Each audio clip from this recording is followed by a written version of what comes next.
When we were little kids, if we didn't feel like doing something, we didn't do it.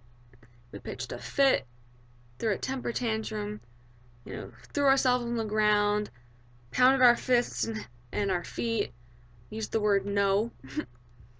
um, we'd get in all sorts of trouble because we didn't do things if we didn't feel like it, and we'd make our feelings known on every occasion.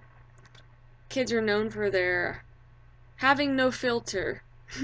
But as we grow up, as we mature, we know that we can't be like that all the time.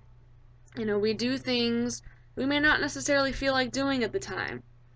For example, I go to class even though I don't want to go to class.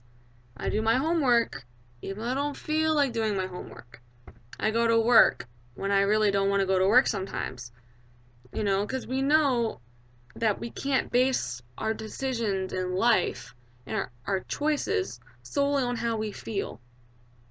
Because we know that though we may not feel like doing something at the time, there's a greater reward, a greater payoff for doing it, even if we don't feel like it.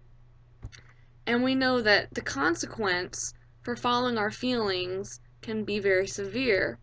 For example, if I don't feel like going to work and I just don't show up, I'm going to get fired. And I know this. So I will go to work even though I don't feel like it, because the reward of remaining having a job, remaining employed, and getting paid far outweighs that momentary feeling of not wanting to go. So we understand this handoff, this trade-off of emotions and choices, and that we can't always base our choices based on our emotions. So what I don't understand is why we don't take this thinking and apply it to other areas in life outside of obligations of work and school and homework and all these different things. We fail to apply this concept in areas of relationship with humans and relationship with God in particular. Many people, married for 25, 30 years, they've been together all this time, then suddenly one of them decides that the feelings are gone. They don't have that warm, fuzzy feeling anymore. And so they get a divorce.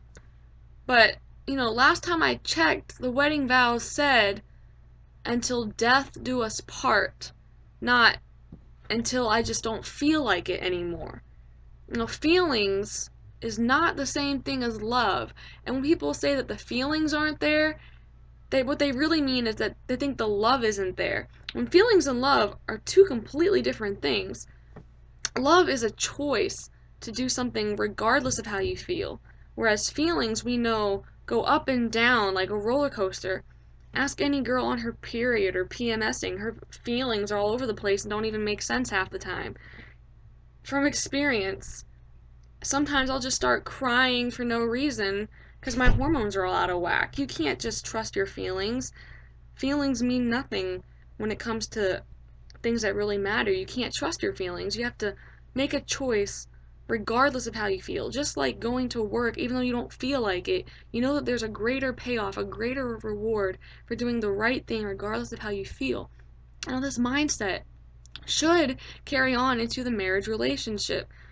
Just because you don't feel like loving your spouse that day, you don't feel like spending time with them, you don't feel like going out with them, giving them flowers, going on a date with them, calling them on the phone, spending that quality time, you do it anyway, regardless of how you feel, because you choose to do it, because that's real love. Real love is a choice.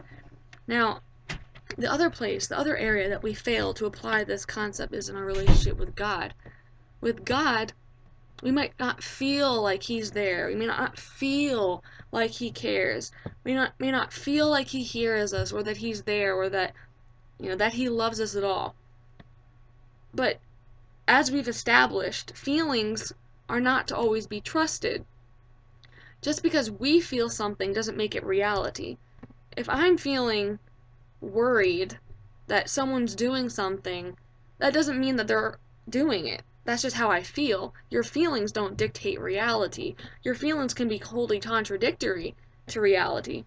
So just because I might not feel God's presence here, that doesn't mean that He's not here. I have to trust that God says He's going to do what He says He's going to do, regardless of how I feel about it. If God says that He will never leave you or forsake you, just because you feel alone doesn't mean that you are alone. It means that your feelings are out of whack with reality, and so we cannot trust them. That's why we have to have faith. Faith is just like love. Faith is a choice as well, just like love is a choice. You have to love despite your feelings, and you have to have faith despite your feelings. If we'd really changed how we looked at our relationship with God, we'd realize that it's not about those times where you have the spiritual high. You really feel God's presence there. You're on fire for Him. You have you have that sense that God's right there with you, and those are great. There's nothing wrong with that. The problem is when you take the spiritual high and say, if I'm not constantly on this spiritual high, then it's not real. You can't be on a spiritual high all the time. That's just not that's not humanly possible. As humans, we have patterns, we fluctuate, we have seasons. Some people fall into the trap of being addicted to a spiritual high, and when they're not on a high, they're just normal, steady. They feel like, well, then I must not be right with God. God must not be happy with me. He must not be there. When in reality, God isn't the one who's changed. We're the one who's changed. God hasn't gone anywhere. Usually it's our feelings that have gone somewhere, and we chase after our feelings. We need to stop chasing after our feelings and realize that God is there regardless of how we feel. I might not be looking at Him and I think, well, God must not be here when He's never gone. It's just how I felt about the situation. We need to learn to move outside of our feelings on things in relationships with people and our relationships with God, and realize that there's a bigger reality that encompasses faith and love, which both require conscious thought and conscious choice to do something regardless of how we feel about it.